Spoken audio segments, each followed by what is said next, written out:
Bonjour et bienvenue dans Bonjour chez vous. On est ravis d'être avec vous aujourd'hui. Et hier, on a vu les différentes étapes à suivre on vient de venir au Seigneur, on est un nouveau converti. Et aujourd'hui, on va voir comment sortir du mensonge, de la honte. Ce sont des choses qui, des fois, nous gardent captifs et nous empêchent d'avancer dans notre marche avec le Seigneur. Et je suis avec Frank et Omer. Bonjour, messieurs. Ravis, nous le sommes, Evelyne. Bonjour, Ravi, Evelyne. très cher. Ravi. Omer, c'est mon vrai nom. C'est pas mensonge. Ah bah ça, il n'y a que toi qui peux nous le dire. Tu nous as menti, imagine, après toutes ces années. Frank, il nous ment. On parle... On avait fait ça une fois. François. Frank, On avait fait ça de toutes sortes de façons. Une fois à l'école, on avait fait ça. On avait un nouveau professeur stagiaire, puis on avait tous changé Vous avez de inversé les noms. Ouais. Ah, quelle horreur. 3 jours plus tard, ils se rendent compte que...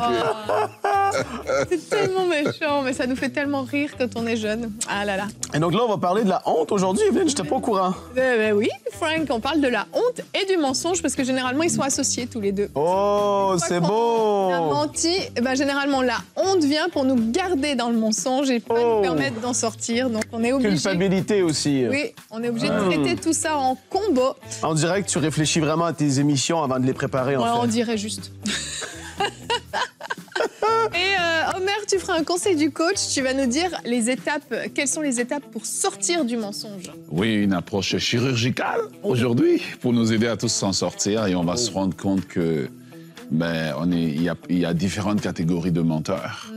Et puis, Dieu, en fait, dans tout ce que nous sommes, qu'importe la catégorie, il est capable de nous aider à nous en sortir. Et il est important qu'on s'en sorte parce que parfois, les dégâts, ils sont énormes. Vraiment, vraiment. Et c'est un encouragement, effectivement. Si vous êtes coincé dans un mensonge, vous ne savez plus comment en sortir, vous avez trop attendu pour marcher dans la vérité, ça vous pèse, eh bien, je crois qu'aujourd'hui, à travers de ta rubrique, on aura des réponses, des clés, des étapes Parce pour que sortir du mensonge. des mensonges, on pense des fois que c'est petit, Evelyne, pour les enfants. As-tu mangé le biscuit? Non! Mais finalement, Du chocolat plein la bouche. les mensonges dans les gouvernements, dans les grands de ce monde, créent des guerres, toutes sortes de corruption et des choses terribles et des catastrophes. On discute déjà, en fait. Ben ouais, on commence l'émission. Passons par-dessus la pensée du jour, Ben Evelyne. oui, t'as raison. À quoi est-ce qu'elle sert? C'est toi qui l'as dit, c'est pas moi. Moi, j'ai envie de l'entendre, ta pensée. Mais c'est vrai qu'il y aurait beaucoup à dire là-dessus. On l'a fait? Si tu veux. Merci. Allez, on commence avec la pensée du jour. Dans la vérité.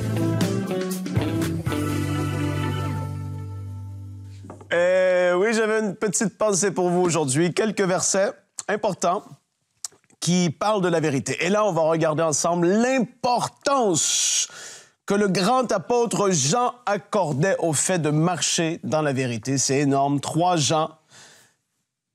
Il y a combien de chapitres dans 3 Jean, Evelyne? 1. C'est beau. 3 Jean, versets 1 à 4. On y va comme ça. 3 Jean, versets 1 à 4. De la part de l'ancien au bien-aimé Gaius, que j'aime dans la vérité.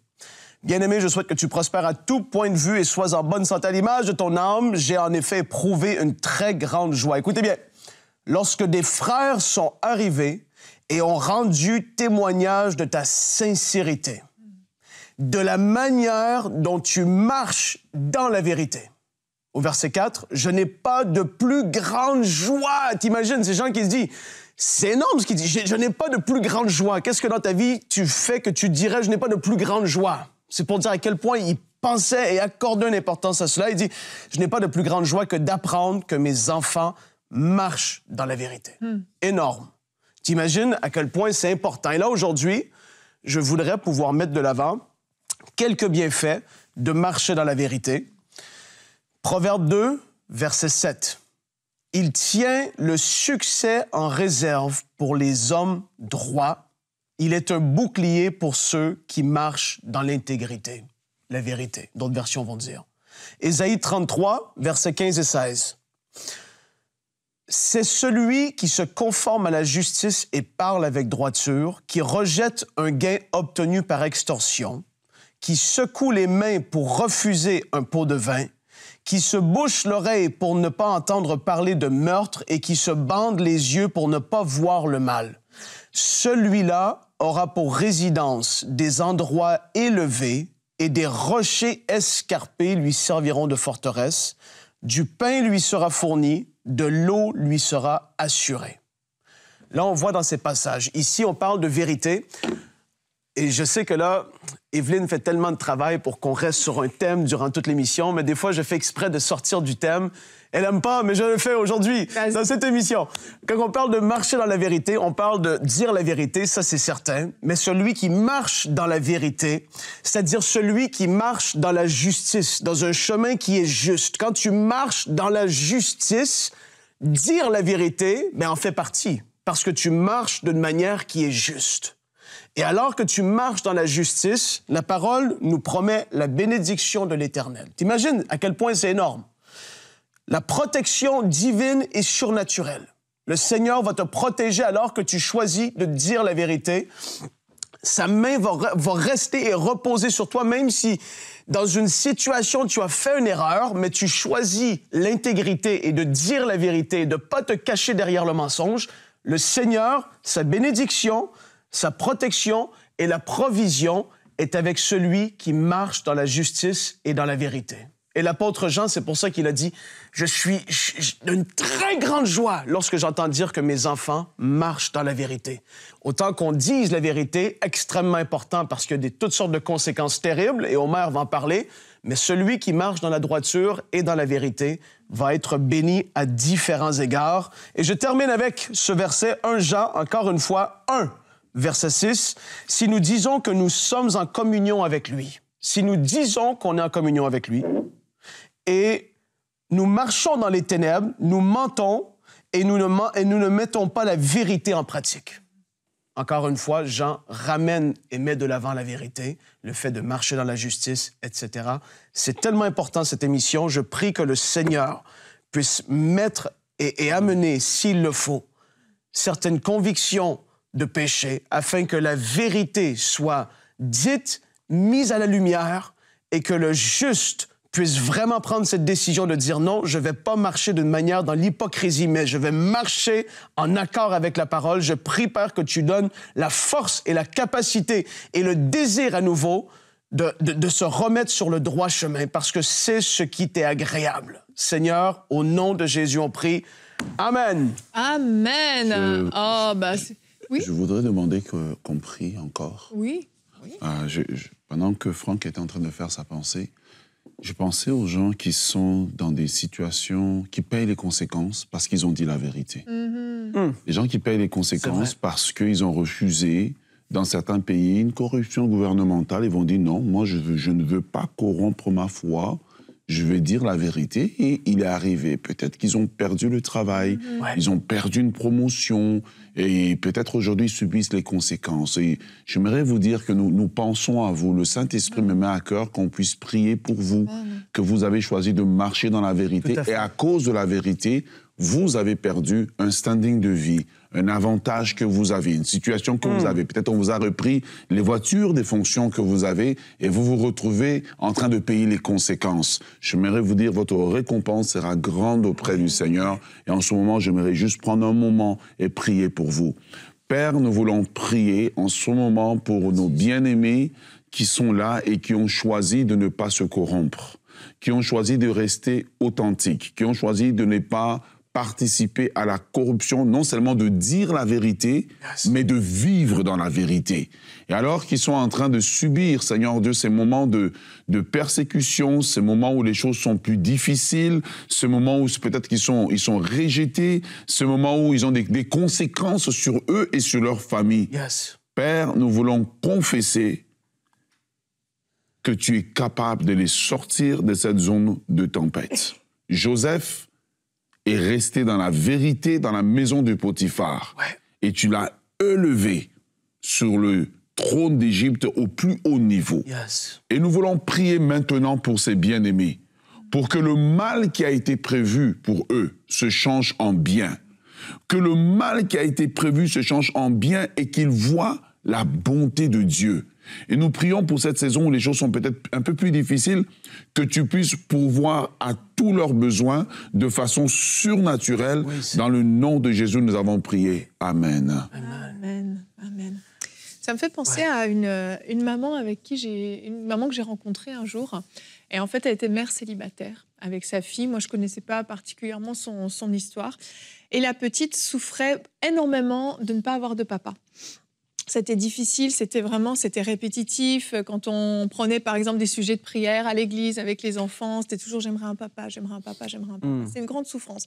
Et un jour, la maman a décidé de me raconter en fait l'histoire de la petite. Et il s'avère qu'il y avait un papa. Il y avait réellement un papa, c'est juste que c'était pas forcément une bonne personne qu'elle voulait laisser entrer dans la vie de sa fille. Mais il y avait un papa, elle avait connu son papa quand elle était bébé, jusqu'à l'âge de 4 ans, elle avait connu son papa, mais aujourd'hui, il était sorti de sa vie. Mais elle n'avait jamais osé le dire à sa fille. Et en fait, il y avait un climat de mensonge, finalement, dans cette famille. Ouais. Et c'était tellement difficile pour cette maman d'avouer à sa fille qu'elle lui avait quand même caché la vérité. Sa fille avait 7, 8 ans, et elle souffrait de l'absence du père. Il y avait un vide à l'intérieur d'elle. Et en fait, un jour, elle a décidé de lui dire. C'était tellement stressant pour elle, et elle a réalisé que sa fille a reçu le message avec tellement de joie. Elle lui en a pas voulu de lui avoir caché, de lui avoir menti. La petite était tellement heureuse, était tellement contente. Elle a pu demander comment s'appelle mon papa, comment s'appelle ma grand-mère. Elle était juste heureuse de savoir la vérité, de savoir qu'elle avait un papa quelque part sur la terre. Plus tard, elle a pu l'appeler, elle a pu lui parler, elle lui a fait un beau dessin. Et il y a eu vraiment une restauration dans son cœur. Et cette maman m'a dit après, je réalise que je vivais vraiment dans le mensonge par rapport à ma fille. Et que j'avais tout un tas de blocages dans ma vie à cause de ça, en fait. La honte a pris le dessus, plus les années passaient, moins j'osais l'avouer. Et elle a réalisé que ça impactait toute sa vie, en fait. Et plein de blocages de situations professionnelles, amicales, relationnelles qui étaient bloquées parce qu'elle vivait dans le mensonge. Et en fait, non seulement sa fille a été grandement soulagée, mais elle, cette maman, a été complètement soulagée d'avoir pu libérer son cœur de ce mensonge-là. Et en fait, autant marcher dans la vérité a des conséquences positives sur nous, mais autant marcher dans le mensonge a des conséquences négatives. Puis on en parlera plus tard, Omer, mais oui, il y a des personnes, vous êtes dans un mensonge comme ça, mais vous ne savez juste pas comment vous en sortir, vous l'êtes tellement plus blessé, puis vous avez honte. Mais d'autres personnes, c'est, comme tu vas le dire, un peu pathologique, voire même stratégique. Il y a des gens qui sont des menteurs compulsifs. Vous êtes manipulateurs et vous êtes tombés là-dedans. Et j'aimerais qu'on lise Jean 8 au verset 44, qui est notre verset du jour. Et Jésus dit, votre père, c'est le diable, et vous voulez vous conformer à ses désirs. Depuis le commencement, c'est un meurtrier.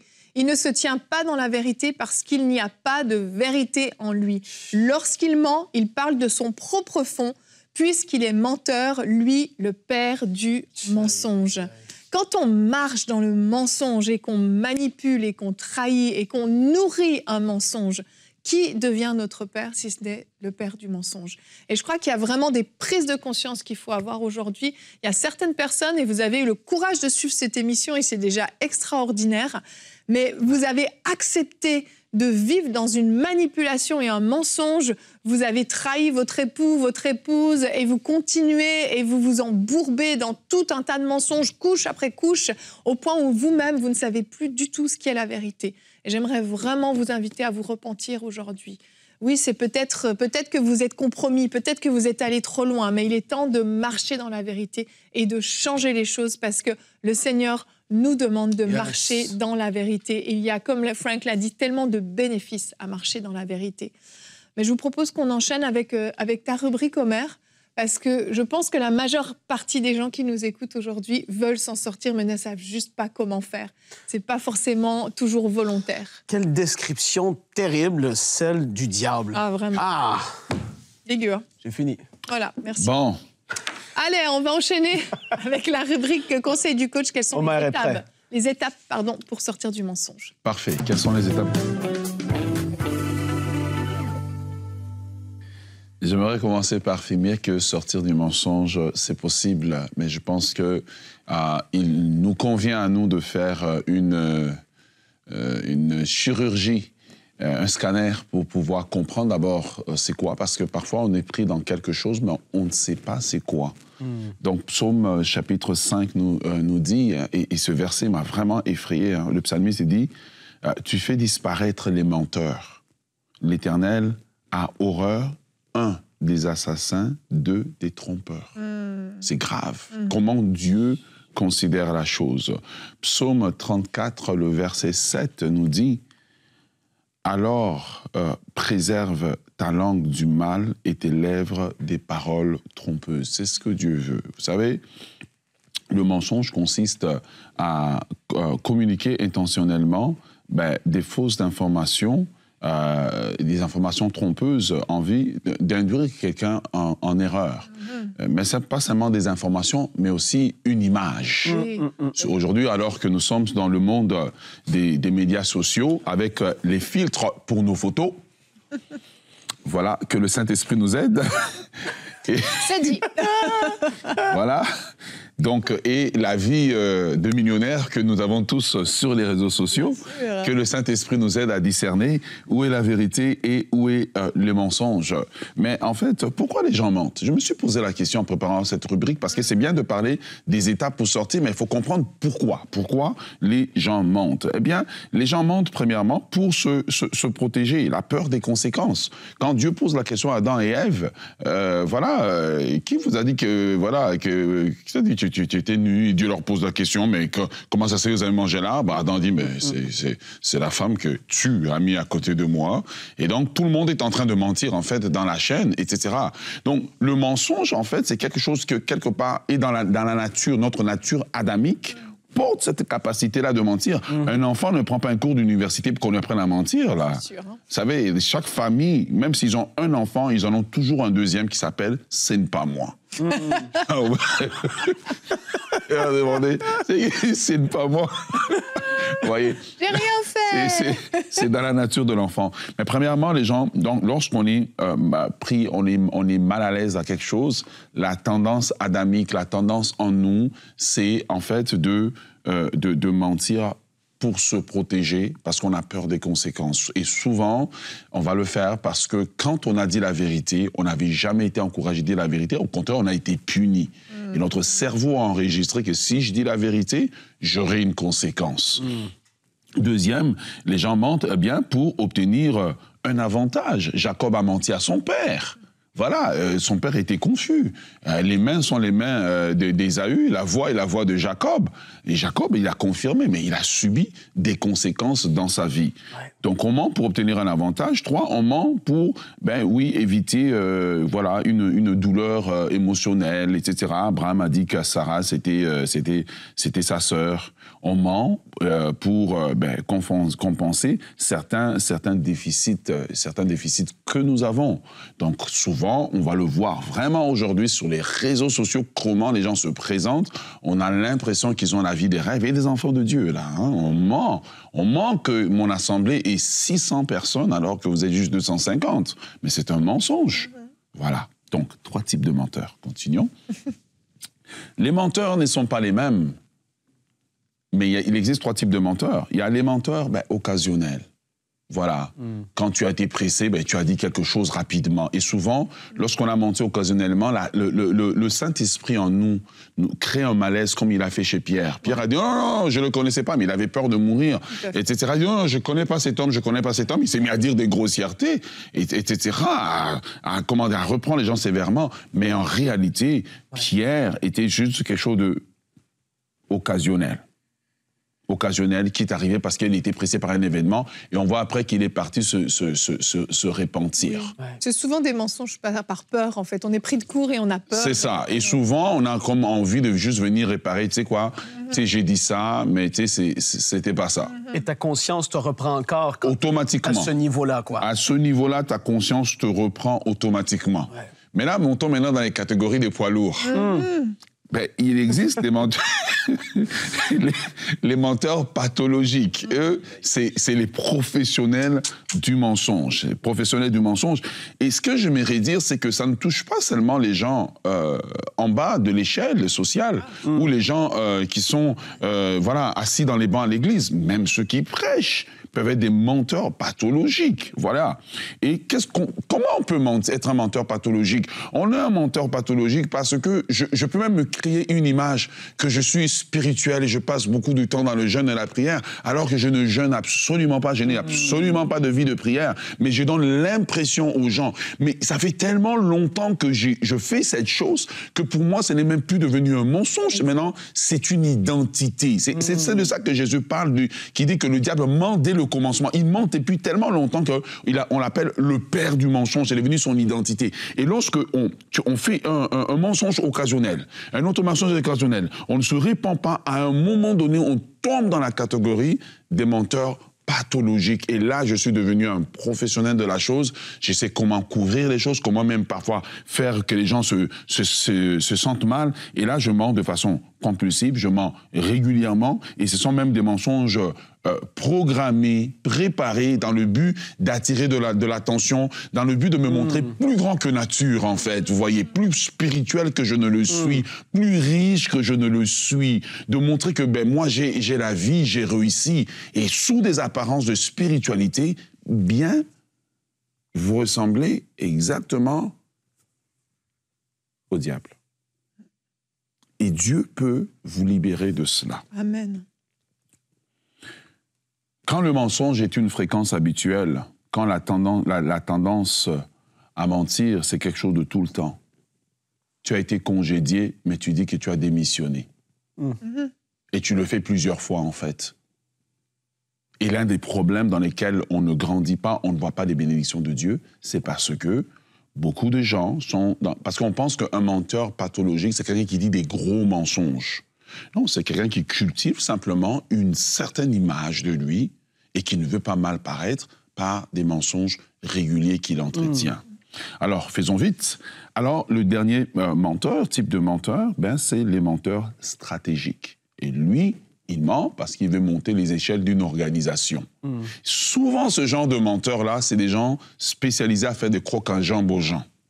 Ils vont préparer leur terrain, ils vont mentir de façon préméditée, de façon calculée, motivés par l'ambition de monter les échelles, motivés par la cupidité ou le désir de pouvoir. Et souvent, dans leurs mensonges, la caractéristique est souvent de faire mal paraître les autres.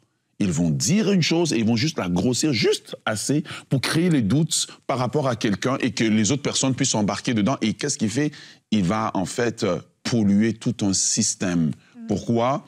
Je veux mal faire paraître l'autre pour que moi, je puisse monter. Donc, je ne veux pas nécessairement dire que moi, je suis bon, mais je vais, en diminuant l'autre, automatiquement, je parais bon. Vous voyez, la réunion est à 8h30.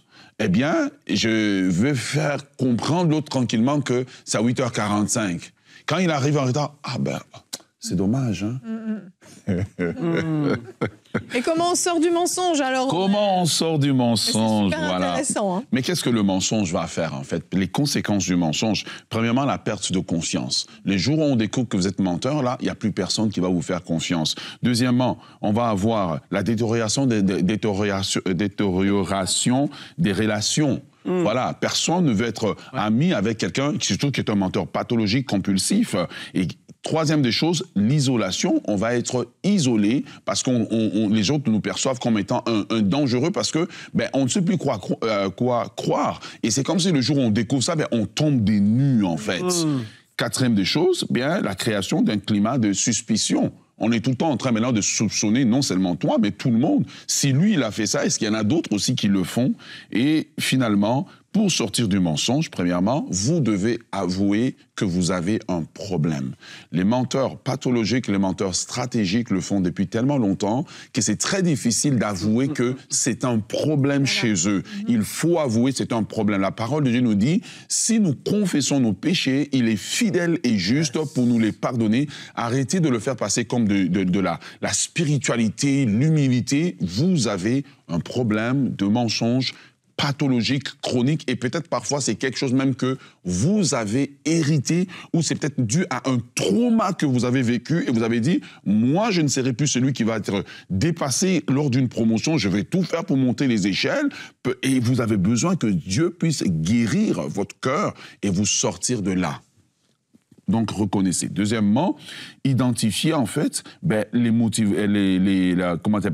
motivations et les racines. Vous devez vous asseoir. Dans quelles sont les circonstances dans lesquelles je mens? Pourquoi je mens? Pourquoi c'est si important pour moi de le mentir? Parce que derrière le mensonge, en fait, il y a un manque de foi que Dieu est capable de m'élever sans que je n'ai besoin de me corrompre, en fait. Donc, c'est important de s'asseoir et puis d'analyser nos mensonges. Qu'est-ce qu'il y a derrière? Est-ce qu'il y a la peur, il y a la recherche de validation? Pourquoi j'ai tant besoin de cette recherche de validation? Est-ce qu'il y a une blessure intérieure qui est cachée derrière? Est-ce qu'il y a un manque d'assurance de moi-même, un manque de foi envers Dieu? C'est très important de s'asseoir et de dire à Dieu, révèle-moi la racine de ce mensonge. Et Dieu sera capable de nous révéler. Et c'est là même que quand on va arriver pour confesser et renoncer, ça sera puissant parce que on va vivre une délivrance. Troisièmement, comme Frank le disait, bien décider de marcher dans la vérité. La vérité aura ses exigences, aura ses conséquences,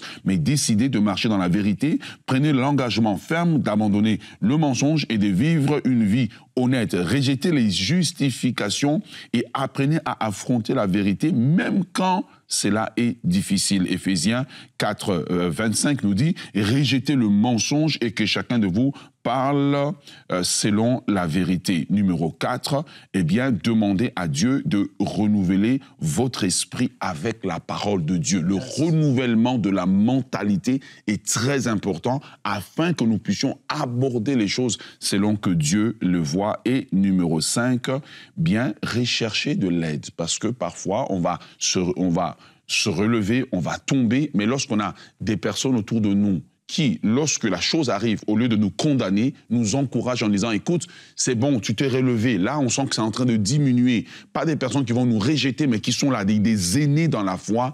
Avec l'aide de ces personnes-là, on va pouvoir marcher dans la vérité. C'est possible de s'en sortir. Amen. Merci. Hallelujah. Eh ben, dis donc, il y avait des choses à dire sur ce thème. Hein. On sent que c'est quelque chose d'important, vraiment, vraiment. Et je crois que le Seigneur nous encourage vraiment à marcher dans la vérité. D'ailleurs, une des parties de l'armure est la vérité. C'est quelque chose qu'on doit porter à nos reins et on vous encourage. Qui est la ceinture. Amen.